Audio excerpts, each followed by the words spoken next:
Exodus chapter 14. പുറപ്പാട് പുസ്തകം 14-ാം അധ്യായത്തിലേക്ക് നിങ്ങളുടെ ശ്രദ്ധയെ ഞാൻ തിരിക്കാൻ ആഗ്രഹിക്കുന്നു. Exodus chapter 14, verses 13 and 14.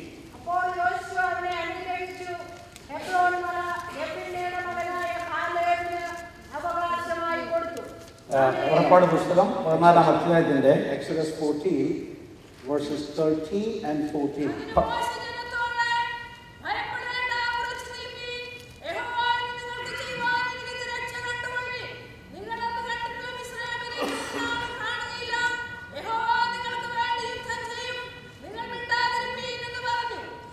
Amen. I'm reading from the New King James Version, and it goes like this.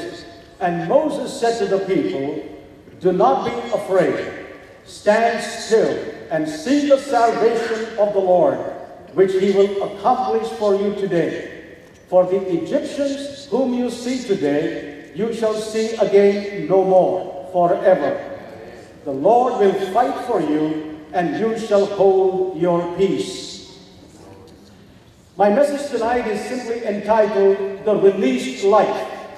ഇന്ന് രാത്രി എൻ്റെ മെസ്സേജ്, എൻ്റെ ദൂത് വിടുവിക്കപ്പെട്ട ജീവിതം എന്നുള്ളതിനെ കുറിച്ചായിരുന്നു.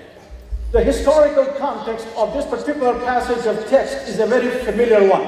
ഇതിന്റെ ചരിത്ര പശ്ചാത്തലം വളരെ പരിചിതമാണ്. As all of you know, the children of Israel were in bondage in Egypt for nearly 430 years. Israel ജനം മിസ്രൈമിൽ 430 സംവത്സരം അടിമകളായിരുന്നു. And while they were in bondage, their life was miserable and unbearable. അടിമത്തത്തിൽ അവരായിരുന്നപ്പോൾ അവരുടെ ജീവിതം അസഹനീയമായ ഭാരവും ദുഃഖവും നിറഞ്ഞതായിരുന്നു. And the Bible says God saw their oppression.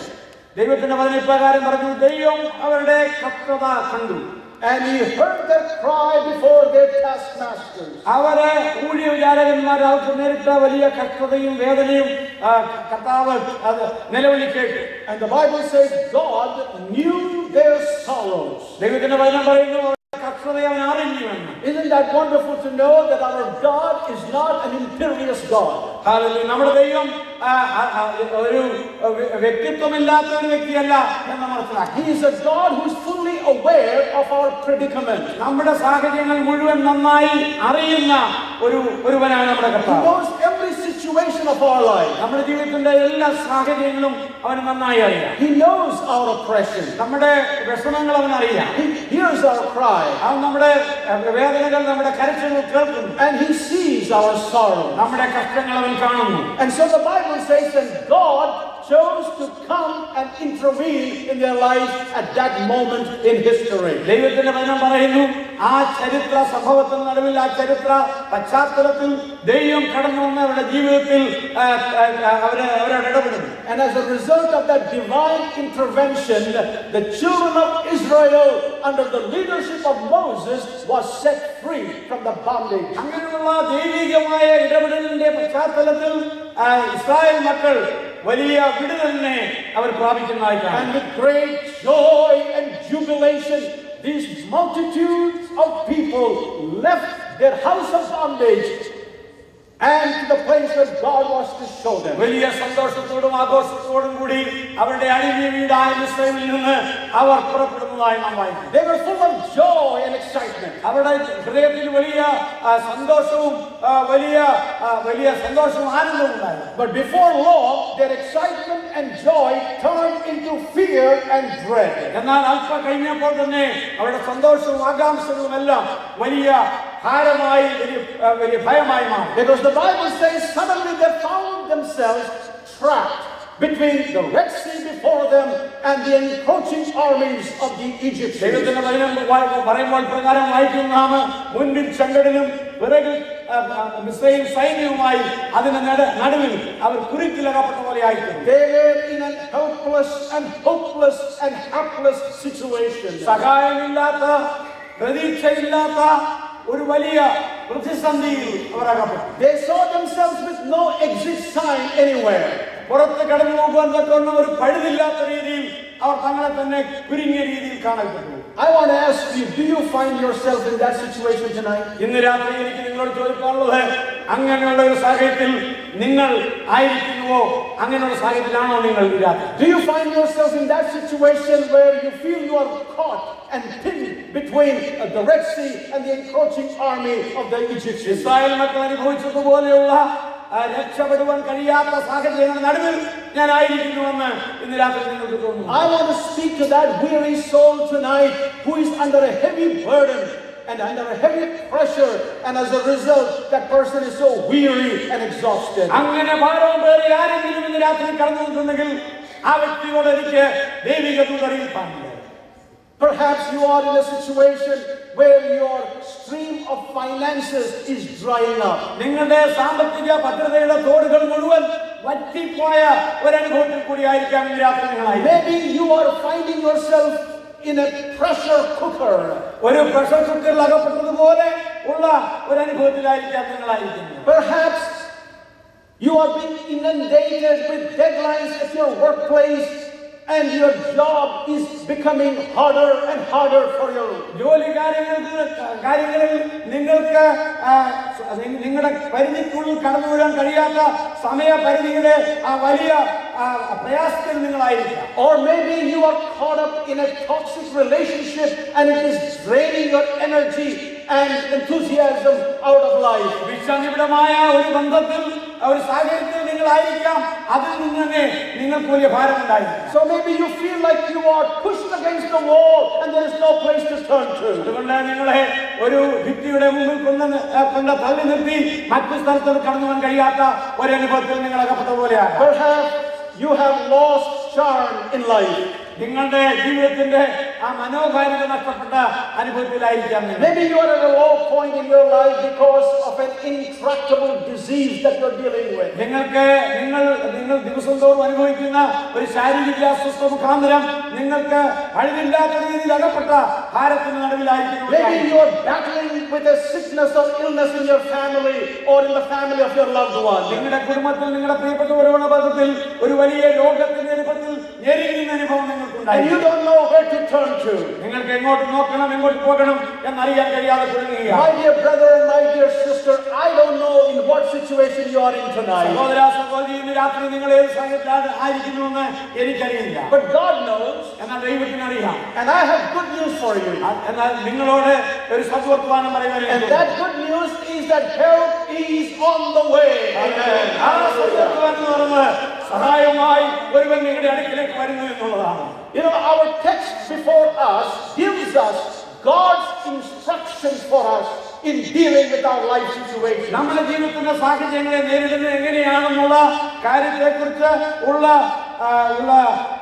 അനുഭവങ്ങളാണ് ദൈവവചനത്തിൽ നാം വായിച്ച ഈ ഭാഗത്ത് കാണുന്നത്. You see, God did not deliver the people of Israel to abandon them in the desert. ദൈവം തന്റെ ജനത്തെ വിടുവിച്ചത് മരുഭൂമിയിൽ അവരെ തള്ളിക്കളയുവാൻ വേണ്ടിയായിരുന്നു. Nor his grace was insufficient to sustain them. അവന്റെ കരുണ അവരെ പരിപാലിച്ചു കൊണ്ടുപോകുന്നതിന് സഹായകരമല്ലാത്ത അത്രമാത്രം ചുരുങ്ങിയതുമായിരുന്നില്ല. God did not forget his people in their hour of need. അവരുടെ ആവശ്യങ്ങളുടെ നടുവിൽ ദൈവം അവരെ മറന്നു കളഞ്ഞില്ല. You see, God did not save us from a life of sin and shame to leave us where he found us. പാപത്തിന്റെയും അപമാനത്തിന്റെയും അനുഭവത്തിൽ നിന്ന് നമ്മെ രക്ഷയുടെ അനുഭവത്തിൽ കൊണ്ടതിനു ശേഷം നമ്മെ തള്ളിക്കളവാനല്ല ദൈവം രക്ഷ. No, he delivered us in order to take us to our destiny.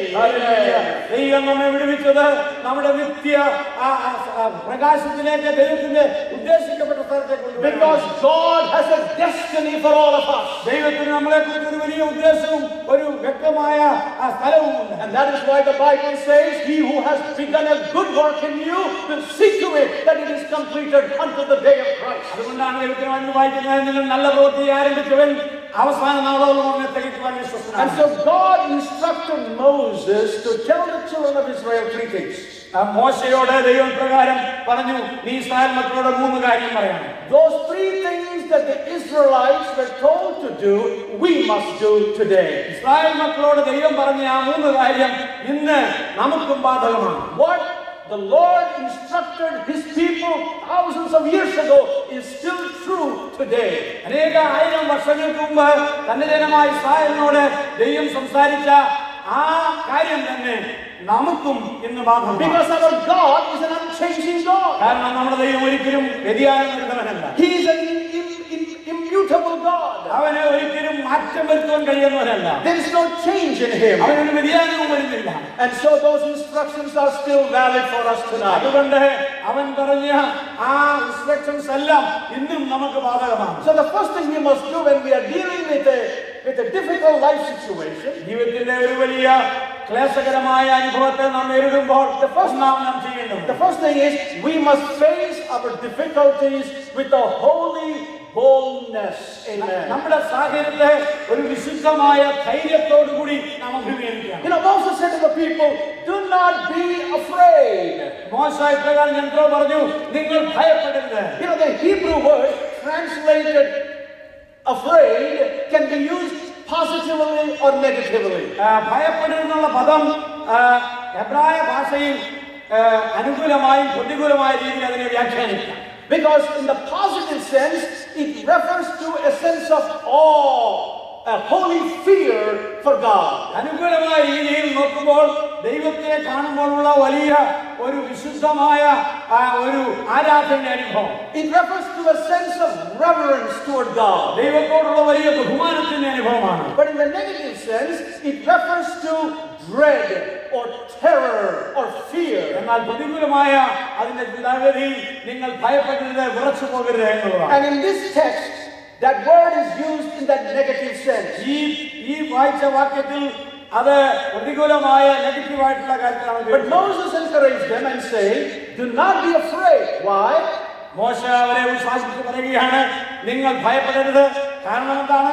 Because the God who redeemed you out of Israel is faithful to save you even now. നിങ്ങളെ പുറപ്പെടുവിച്ചു കൊണ്ടുവന്ന ദൈവമായ യഹോവ ഇന്നും നിങ്ങളെ രക്ഷിക്കാൻ ശക്തനാണ് എന്നാണ് അതിന്റെ അർത്ഥം. This is fear is integral to our humanity. ഭയം എന്ന് പറയുന്നത് വളരെ മാനുഷികമായ ഒരു വികാരമാണ്. Fear is a part of our human nature. നമ്മുടെ മാനുഷിക സ്വഭാവത്തിന്റെ മാറ്റപ്പെടുവാൻ കഴിയാത്ത ഒരു ഘടകമാണ് ഭയം. But fear enters the human experience because of man's rebellion and disobedience toward God. എന്നാൽ ഭയം മനുഷ്യന്റെ അനുഭവങ്ങളുടെ ഭാഗമായി തീർന്നത് ദൈവത്തോടുള്ള അനുസരണക്കേടിന്റെ ഫലമായിട്ടാണ്. When Adam and Eve ate that forbidden fruit in rebellion toward God, fear entered into the human experience. വിലക്കപ്പെട്ടിരുന്ന ആ ഫലം ആദാമും ഹവ്വായും ഭക്ഷിച്ചപ്പോൾ ഭയം അവരിലേക്ക് കടന്നു. The Bible says when they ate that forbidden fruit, their eyes were opened. വിലക്കപ്പെട്ടിരുന്ന കനി അവരെ ഭക്ഷിച്ചപ്പോൾ അവരുടെ കണ്ണുകൾ തുറന്നു. And they knew that they were naked. അവരെ നഗ്നരെന്ന് അവർക്ക് മനസ്സിലായി. And they tried to hide themselves. അവരെ ഓടി ഒളിക്കുവാൻ ആഗ്രഹിച്ചു. And they tried to cover their nakedness with an apron made up of fig leaves. അവരുടെ നഗ്നത അവരെ അത്തിയില കൊണ്ട് തുന്നി മറയ്ക്കുവാൻ ആഗ്രഹിച്ചു. And when God appeared to them or came in the cool of the day, they were afraid to meet with him. വെയിലാറിയപ്പോൾ യഹോവയായ ദൈവം കടന്നു വന്നപ്പോൾ അവനെ സ്വീകരിക്കാനായി അവനെ അഭിമുഖീകരിക്കാനായി അവർക്ക് ഭയമായി. So fear is an integral part of our fallen condition. നമ്മുടെ വീഴ്ച ഉള്ള അനുഭവത്തിന്റെ മാറ്റപ്പെടാത്ത ഒരു അനുഭവമാണ് ഭയം എന്ന് പറയുന്നത്. But the antidote for fear is faith in God. എന്നാൽ ദൈവത്തിലുള്ള വിശ്വാസമാണ് ദൈവം നമുക്ക് വേണ്ടി നിർണ്ണയിക്കുന്ന മറുമരുന്ന് എന്ന് മനസ്സിലാക്കി. The only way you and I can displace fear in our life is to walk by faith and not by sight. ജീവിതത്തിലെ ഭയത്തെ മാറ്റുവാൻ തക്കമുള്ള ഏക മാർഗം കാഴ്ചയാലല്ല വിശ്വാസത്താൽ ദൈവത്തോടു കൂടി യാത്ര ചെയ്യുന്നതാണ്. In Psalm 23:4, a familiar verse we all know, the psalmist says, "Yea, though I walk through the valley of the shadow of death, I fear no evil." സുപരിചിതമായ 23-ാം സങ്കീർത്തനത്തിൽ നാം പ്രകാരം വായിക്കുന്നു, ഞാൻ മരണത്തിന്റെ താഴ്വരയിൽ കൂടി കടക്കുമ്പോഴും ഞാൻ ഭയപ്പെടുകയില്ല, നീ എന്നോട് കൂടി ഇരിക്കുന്നു. Why?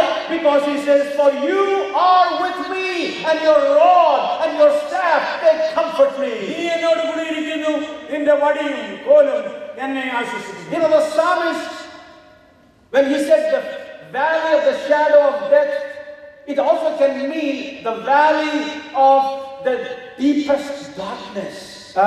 മരണനിഴലിന്റെ താഴ്വര എന്ന് സംഘടനക്കാരനോട് പറയുമ്പോൾ